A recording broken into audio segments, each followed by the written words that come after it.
आणि आता बातमी आहे नसीम खान यांच्याबद्दल संजय राऊतांनी केलेल्या विधानाची। मुंबई उत्तर मध्ये लोकसभेच्या उमेदवारीवरून संजय राऊतांनी महाविकास आघाडीतील ठाकरे गटाची भूमिका स्पष्ट केली आहे। मुंबई उत्तर मध्यमधून नसीम खान की वर्षा गायकवाड कुणाला उमेदवारी द्यावी हे काँग्रेसनं ठरवावं, हा त्यांचा अंतर्गत प्रश्न आहे असं संजय राऊतांनी म्हटलेलं आहे। ठाकरे गटाचा नसीम खान यांच्या उमेदवारीला विरोध नाही, त्यामुळे अजूनही उमेदवार बदलता येऊ शकतो असं विधान संजय राऊतांनी केलेलं आहे। ठाकरे गटाच्या विरोधामुळे नसीम खान यांच्याऐवजी वर्षा गायकवाड यांना उमेदवारी दिल्याची चर्चा होती आणि त्यावरून संजय राऊतांनी आपली भूमिका स्पष्ट केली आहे। जिथे वर्षा गायकवाड यांना उमेदवारी दिली आहे काँग्रेस पक्षानं,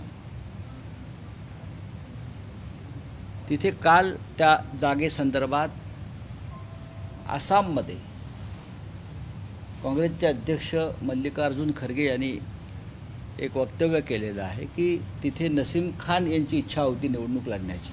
त्या मतदारसंघामध्ये कोणाला उमेदवारी द्यायची हा काँग्रेस पक्षाचाच अंतर्गत विषय होता। काँग्रेस पक्षाला आताही संधी उमेदवार बदलण्याची, त्याने आताही द्यावी उमेदवारी त्यांनी। आम्ही अजिबात विरोध केला नाही, आम्हाला विरोध करण्याचं कारण नाही।